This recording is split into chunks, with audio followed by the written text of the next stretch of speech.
Now, NuPhy has created a very unique type of mechanical keyboard that is Hall effect.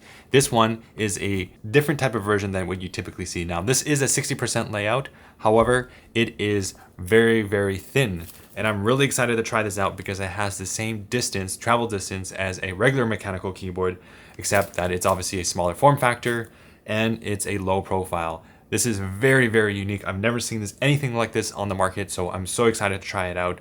Especially all this cool features like SnapTap, HyperTap, features that really give you a competitive edge when it comes to CS2 or any other first-person shooter or online multiplayer game. Being able to configure the input latency all the way down to maybe say 0.1 millimeters makes a substantial difference when it comes to gaming. Honestly, when I try to go back to a regular mechanical keyboard, it just felt so laggy. My character, when I was controlling it, just felt so unresponsive. And then switching to Hall effect mechanical keyboards, no matter which one you get, whether it's this one or NuPhy's 75HE or Wooting or whatever you get, it is a big difference when it comes to the reaction times, how quickly you can stop your character and get that counter strafe in CS2 and then get that accurate shot, or whatever game you use that has the nuance when it comes to controlling your character. So it's definitely worth the investment if you're just a really competitive online multiplayer person. Let's unbox it and let's check it out. All right, moment of truth. I just can't wait. The suspense is killing me. Oh my goodness, this looks so small. Oh my goodness. Wow, okay, wow. That feels very, very interesting. I mean, this feels like a very comfortable keyboard to type on. I don't know why, something about it being so small. I think this is smaller than the Wooting keyboard. By the way, I'll be comparing this with the Wooting 60HE, which I do have. It's just at my office right now, so I don't have it available. Now I have to say, I really like the three-tone color. We got purple accents, and we have this nice gray color. I really like how it looks. And then of course the black keys on the side over here. This looks absolutely amazing. I really like the design. The steel aluminum casing it just looks polished very well, very, very nice. Okay, so one of my concerns with a low profile keyboard, and I've experienced this on the Logitech gaming keyboard, which I'll show a picture of. I found that the low profiles were kind of difficult to feel the control key and stuff like that, but this one feels very, very good. And that's because it's using these special magnetic switches that still have the same distance, like the same press, about 3.5 millimeters or 3.1 millimeters. So the actual distance is really small, but it's just a low profile keyboard. These keycaps feel amazing. And then now we got on the other side, we have these it's almost like a plastic. You see that over here? So I don't know if I'll be too jazzed about this. I kind of just prefer the normal keycaps. They feel really good. They're really wide and they just have a really good surface area to press WASD. So we get extra keycaps. If you don't want this kind of see-through color, which is a nice touch, and it's not really going to affect the performance of your keys because you rarely use these keys in competitive gaming, but you can replace it with the more traditional type of regular ABS keycaps. I don't believe these are PBS keycaps, but they're special. They just feel really solid. They're not going to get all greasy or anything like that.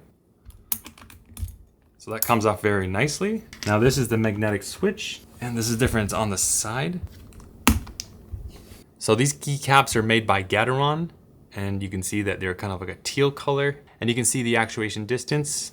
It's quite long. I think that's about, 3.1 millimeters. And you can see that there's absolutely no kind of regular connectivity pin. It's just all magnets there. And here's a close-up. You have south-facing RGB.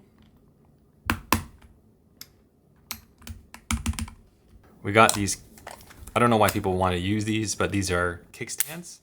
And we have a smaller version of the kickstand, so they can go multiple degrees. They can go multiple angles. I guess that's quite nice for gaming. So we have the mono wrist rest. This is an optional accessory, and it's supposed to pair very well with this slim profile. So let's unbox it and let's try it out. So this is the acrylic frosted Air60 HE rubber. Materials are acrylic and rubber.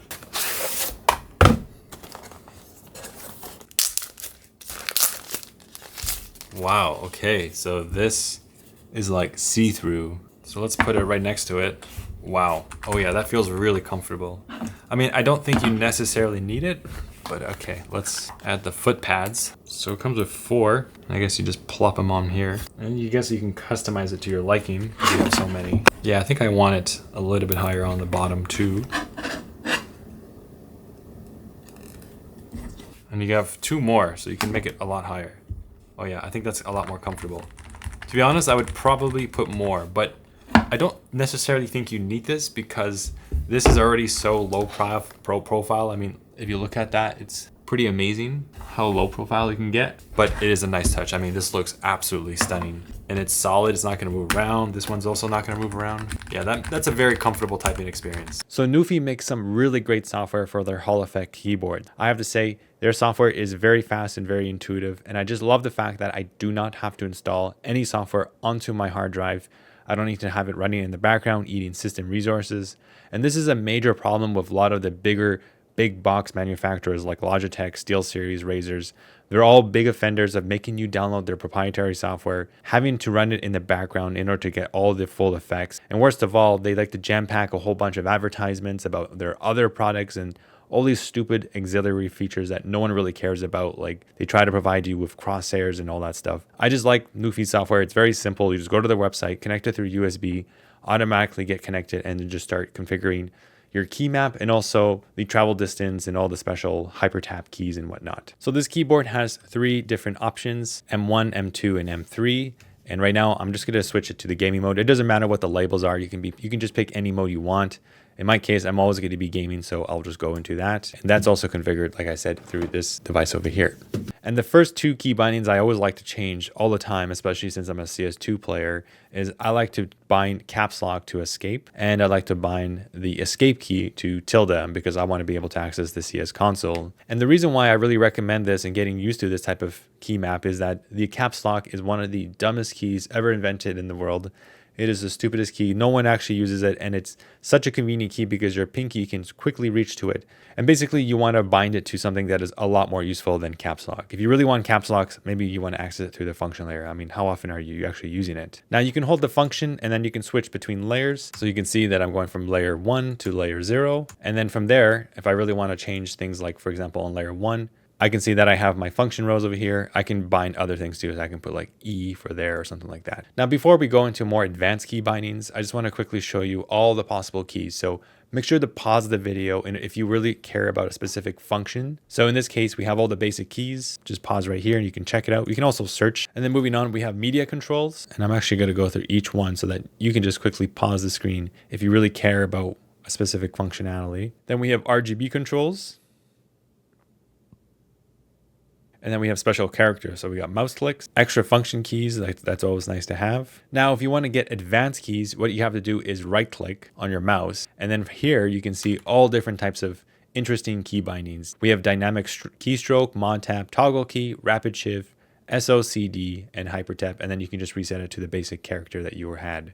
Now, we're going to go into all of these a little bit later. Let's move on to just kind of more of an overall software introduction. So the next big thing you want to do after you set up your key map is you want to take advantage of the fact that this is a Hall effect mechanical keyboard and that you have a variable actuation distance at a very fine degree. So what that means is basically any of these keys can be customized to your specific liking in terms of the sensitivity. Now, the reason why this is such a great thing is typically on regular mechanical keyboards, let's say you have Cherry MX Reds or Gateron Brown switches, you have a fixed distance of, let's say, 2 millimeters in order to actuate the key. Now, if I pressed over here, you can see that I'm going to put gentle pressure, and you can see within, millimeters, you can see that I'm pressing all the way down to 1, down to 2, all the way down to 3.3 millimeters. And this is pretty amazing, right? These are the Jade Pro switches, which are a little bit heavier, like they're harder to press, and they have a little bit less wobble. They're not much different than the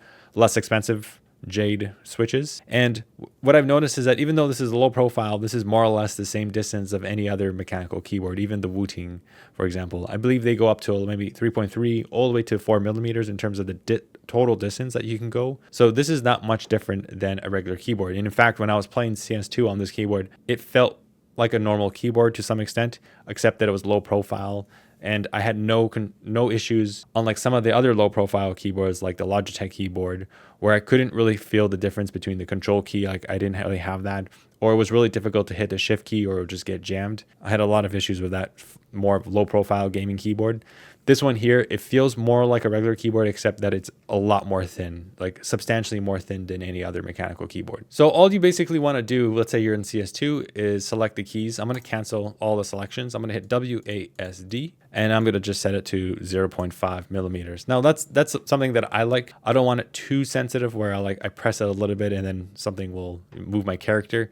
I think 0.5 is pretty good. On a normal keyboard, it's all the way at 2, and this 1.5 millimeter difference is going to make a big difference in terms of how it feels to move your character. It's going to feel a lot more low latency. It's going to feel a lot more responsive. Now, on the right side of this, we have a very important setting called rapid trigger, and the best way to explain rapid trigger is to explain it in terms of more traditional mechanical key switches. So I'm going to set my key switch to 2 millimeters, which is what like a Cherry MX Brown switch is, or Gateron Brown. What it means is, in terms of the trigger point, right? You're gonna have to press your key all the way down to 2. Now I've reached to a bottom out. In order to reset that key, I have to go back all the way from 3 to 2. So I have to go all the way back here. Now I've reset it. So like now it's not registered. So that's a long distance. What rapid trigger does is that you can adjust it so that the reset point is relative to where you are. So what I can do is I can go down to, let's say I can go to 1 millimeter, right? And let's say I've switched my actuation back to 0.5. So let's say, actually, no, sorry. So let's reset this. Let's say I have my actuation point to 0.5 millimeters. And let's say I get all the way down to 3. I don't have to go all the way back up in order to let go of my character. What I can do is from a relative distance of where I am. So let's say maybe I'm at 2.5. All I need to do, and you can see I have mine to effectively 0.5, and also for the deactivate. By the way, I don't like having two different sensitivities, and that's a little bit too customizable for me, so I just turned that off. It just makes it a little bit simpler, so I just turn it off over there. Now I just set it to 0.5. So like going back to this, let's say I'm at 2.5. I don't have to go all the way back to 0.5 in order to reset the key. All I need to go is from 2.5 all the way down to 2, because that's a 0.5 difference, and that's what I've set over here. So that's how rapid trigger works. All the other stuff, continuous rapid trigger, I just leave it on the default. And I have to say that has made it a big difference when it comes to counter strafing in CS2. When I'm going AD, I'm going from left to right, or W and S, I use the opposing key to quickly stop. And in a normal keyboard, it would take a lot longer because you would have that lag, that distance, that physical distance. This is like we're talking about that has the major effect, not polling rates and all that stuff. It's the physical distance that you have to travel, and it's greatly reduced. So your character is a lot more responsive. You can quickly stop your character and then shoot, and then you get that perfect accuracy because you've properly counter-strafed. Now this brings me to the other more advanced keys, like for example, things like SOCD, rapid shift, or HyperTap. Now, before we get into all that, I have to say, unfortunately, Valve has prevented users from effectively using this in their games. They kick you once they detect input automation, and that really sucks. I was really excited to use these features on all my mechanical keyboards. Basically, after Razer did it, they did their snap tap, Wooting did it, and now all the other Hall effect mechanical keyboard manufacturers have followed and implemented it.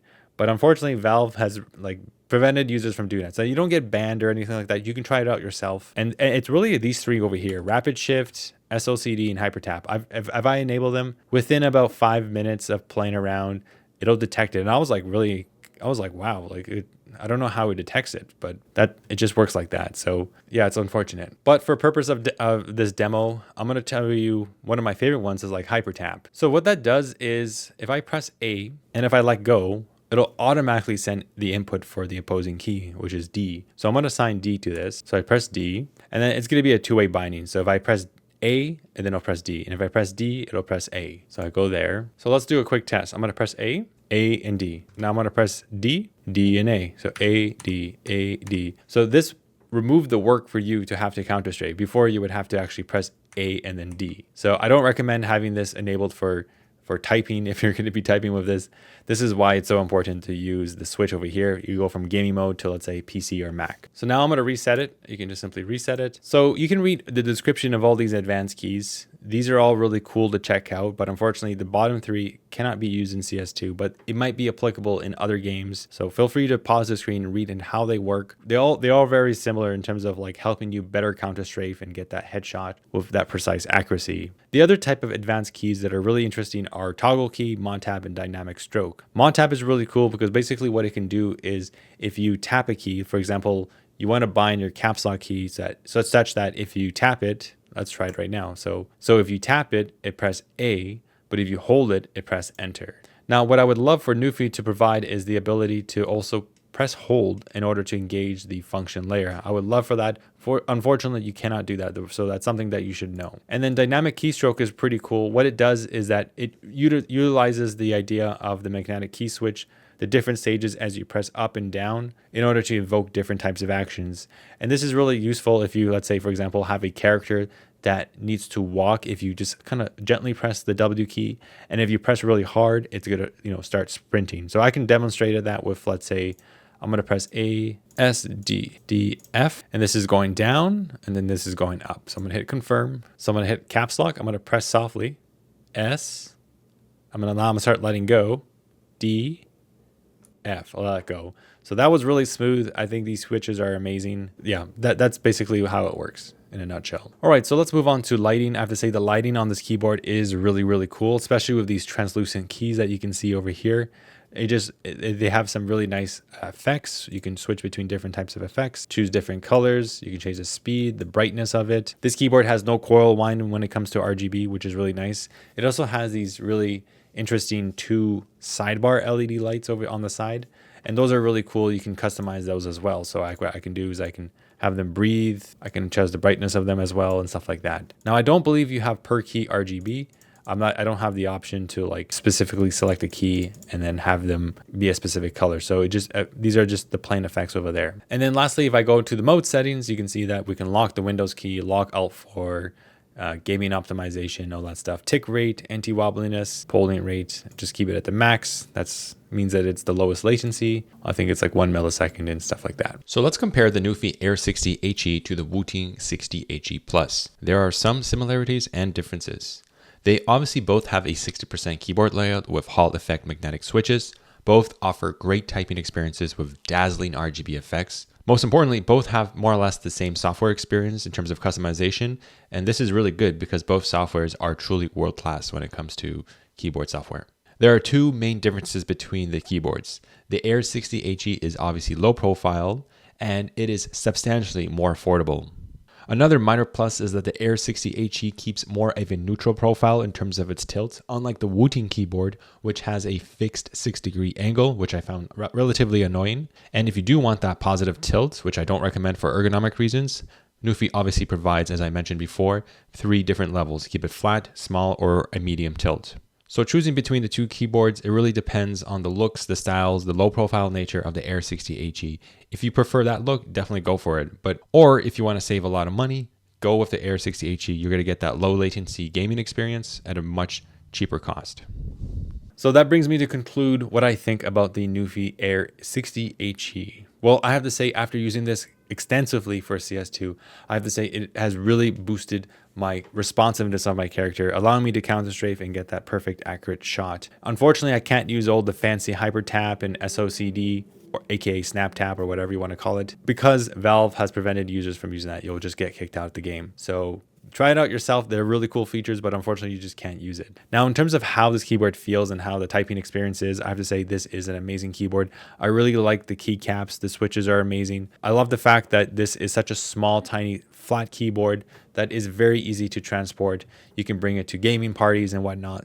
It's just a very small, nice, compact form factor. And I love the fact that this is one of the most unique Hall effect mechanical keyboards on the market, because there's not many that offer this type of slim form factor. Anyways, I'll leave a link in the description if you want to check it out. Thanks for watching, and I'll see you in the next video.